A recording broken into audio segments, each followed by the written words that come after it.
Hello and welcome back to Tinker Talks Guns. So, pardon the background noise, I'm here at Rain City Shooting Center and I am reviewing one of their range guns, the Sig P322.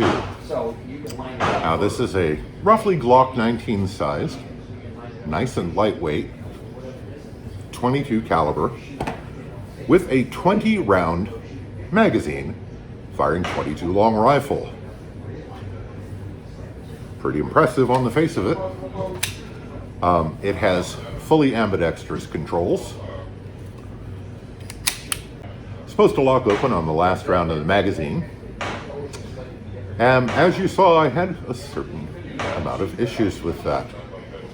Now, this gun's been around for a few years, and a year or two they were having some pretty bad problems with the barrels of many examples leaded up extremely badly and very, very quickly.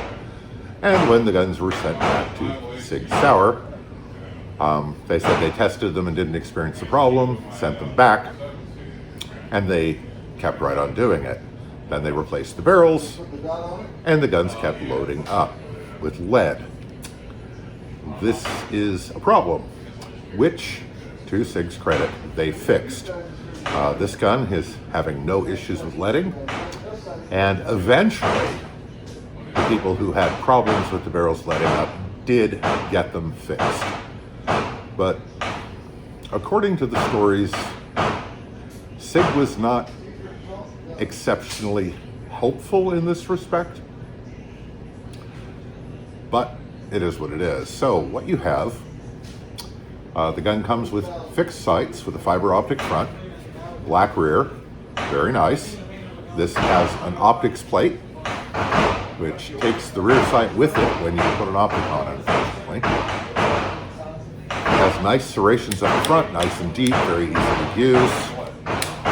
It's same serrations at the back. It has an ambidextrous safety and an ambidextrous mag release that works quite well. And the 20 round magazine, definitely a good feature. And it appears to be all polymer except the spring. The magazine has tabs on the side so that you can pull the follower down as you load the magazine. This is very useful once you get past about 5 to 10 rounds. It starts to get difficult. You need to be careful using this because if you pull it down too far, the bolts will get cattywampus. And a couple times when I wasn't careful, I wound up with a rim sticking out the side of the magazine. It's not the magazine's fault, that was definitely operator headspace and timing. So the frame should look familiar. It is very, very similar to their larger P365 frames. It's a bit narrow for some people front to back. I did not experience an issue with this. I like the grip quite a lot. It's a very good positive grip. And this portion of the takedown assembly makes a really good gas pedal. Not that you need to worry a lot about controlling recoil with 22 long rifle. I found it very, very easy to run through 100 rounds in this gun. So that's the good news. It looks well made. It seems solid.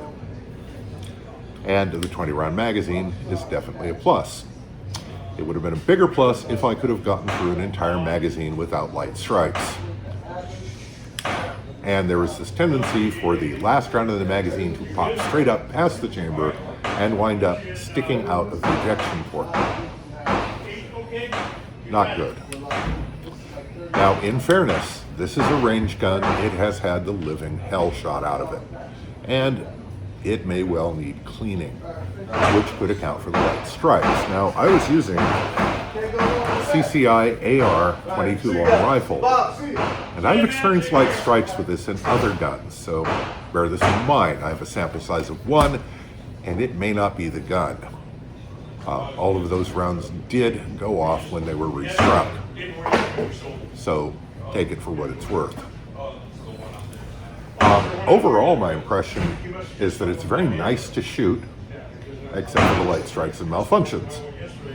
And if you've got one that works, I don't recommend 22 long rifle for self-defense, but 20 rounds of it is an awful lot of bullets going down range, And half a dozen or so of these in the face is going to cause most people to reevaluate their life decisions. And it's pretty easy to put those rounds on target very, very quickly.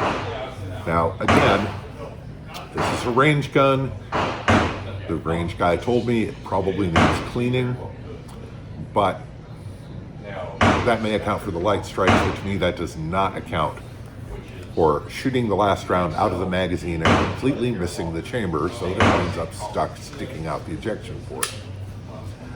On the whole, personally,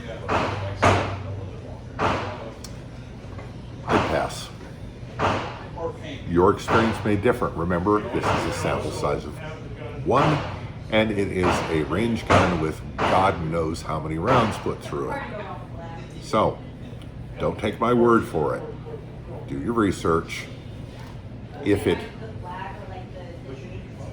you're confident that it will work for you, it's a great training gun, especially if you carry a 365, because 22 long rifle ammo is still cheap, and the trigger is very similar to a 365, and I shouldn't have dry fired it because it's a 22, but we all know I'm an idiot. So, yeah. If I was in the market for one of these, I'd get a Taurus TX22 instead, because the examples that I have fired have all worked and kept working, and this one didn't. I do like Sigs. I'm a big fan of the P365.